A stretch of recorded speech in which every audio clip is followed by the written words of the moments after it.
Bienvenidos hermanos, estamos en la segunda parte del programa y estábamos reflexionando en el programa anterior, el ciego de nacimiento. Ahora vamos a ver esta segunda parte, que es después de que Jesús pasa, le hace al ciego una invitación y el ciego también nos hace a nosotros una invitación. Y esta invitación que nos hacen Jesús y el ciego es la invitación a creer.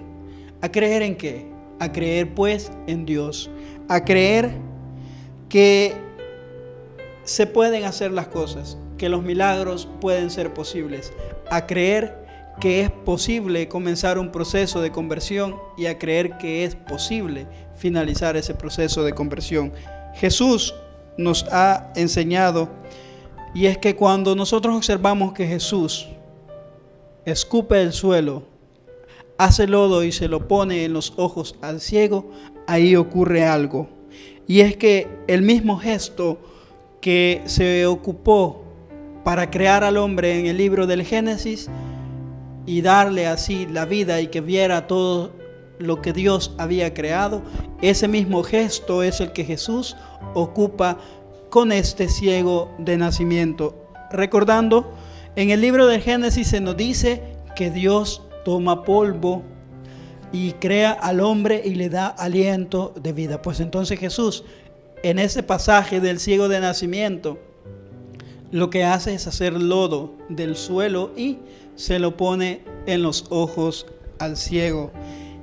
Y así vemos el paralelo entre la historia original de la salvación con la historia actual de la salvación también. Vemos entonces entrelazadas la historia de la creación y la historia de la salvación. ¿Por qué? Porque las dos van unidas. No puede desmenuzarse, no puede una historia por un lado y la otra por el otro. ¿Por qué? Porque Dios es eterno y Dios siempre está buscándonos a nosotros para que nosotros lleguemos a Él. Hemos observado también que a la piscina que Jesús envía al ciego se llama Siloé, y que significa el enviado. Pues esta piscina también hace una memoria, hace un paralelo entre el baño del bautismo y el baño que se le da al ciego. ¿Por qué? El ciego va a Siloé y se lava, y después que se ha lavado ya empieza a ver. Ahí es donde actúa la gracia de Dios, y es lo que pasa también en el bautismo. En el bautismo a nosotros se nos echa el agua que es la que representa la nueva vida en Cristo. Entonces la piscina tiene también ese significado de rejuvenecer, ese significado de lavarnos, quitarnos las manchas del pecado para abrir y descubrir la gracia de Dios en nuestras vidas.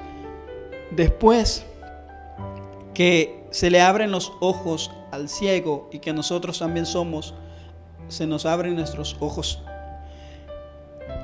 surge de nuevo el encuentro. El primer encuentro es cuando Jesús ve al ciego de nacimiento. Recordemos, Jesús siempre se hace el encontradizo, una característica de Jesús.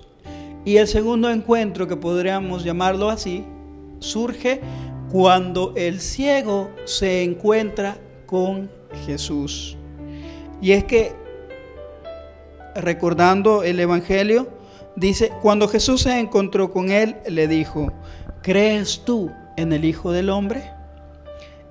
¿Y quién es, Señor, para que crea en él? Le responde el ciego. Y Jesús le dice: lo has visto, el que está hablando contigo, ese es. Y el ciego entonces exclama y se tiende en el suelo: creo, Señor, y se postra ante Jesús y lo adora. Es la misma pregunta que Jesús nos está haciendo a cada uno de nosotros. ¿Crees en el Hijo del Hombre? ¿Crees en el Hijo de Dios? ¿Crees en que puedo sanarte? ¿Crees en que puedo liberarte? Y nuestra respuesta, al igual que la del ciego, tiene que ser creo, Señor, y postrarnos ante la presencia de Dios. Preguntémonos entonces, ¿cuál es nuestra postura frente a Jesús? Cuando nosotros encontramos a Jesús, ¿cuál es nuestra postura? Cuando Dios viene a nuestra vida y nos manifiesta su misericordia en ese encuentro que tiene con nosotros, ¿cuál es nuestra postura o cuál es nuestra exclamación ante el poder, ante la misericordia de Dios que está actuando en nuestra vida? Y es que ante semejante declaración que hace Jesús, no hay nada que decir, no hay nada más que tomar una actitud de adoración y postrarnos ante Jesús. ¿Por qué? Porque el que está ahí y el que recibe la misericordia de Dios es el que recibe ese encuentro y es el que lo está viviendo, y así puede comunicarle a los demás, aunque los demás no le crean. Pero el que recibió la misericordia, en el caso de este ciego, él sabe que ve y de eso da testimonio, y sabe que ha visto también al Hijo de Dios y de esto da testimonio. Y así nos lo sigue relatando el Evangelio. Y es que cuando el ciego tiene el encuentro, se hace un discípulo. ¿Y qué hace el discípulo? Pues dar testimonio ante los demás. Y este testimonio también el ciego de nacimiento lo dio ante aquellos que le preguntaban si él había sido sanado, y ante aquellos que le preguntaban y le decían que Jesús era pecador y que por tanto no podía hacer milagros. Pero este ciego da testimonio de que Jesús le ha sanado y de que Jesús le ha mostrado también la misericordia. ¿Por qué? Porque les dice: sabemos que al que no viene de Dios, Dios no le escucha. Y también el discípulo hace una invitación a creer en aquel que ha hecho el milagro. Y es que también nosotros debemos dar testimonio como testigos del amor y de la misericordia infinita de Dios ante los demás.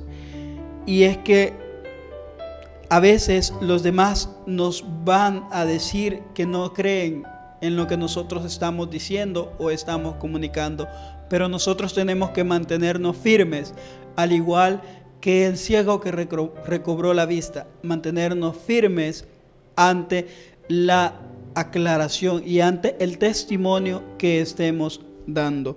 Que María Santísima entonces nos ayude a dar testimonio de Dios, así como ella dio testimonio de Dios en su vida, que nosotros también la imitemos y también la acompañemos y seamos discípulos y misioneros de Jesús, seamos discípulos y misioneros de la misericordia.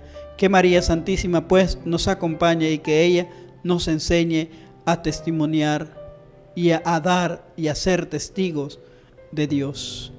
Dulce Madre, no te alejes, tu vista de mí no apartes. Ven conmigo a todas partes y solo nunca me dejes. Ya que me quieres tanto como verdadera Madre, haz que me bendiga el Padre, y el Hijo, y el Espíritu Santo. Amén.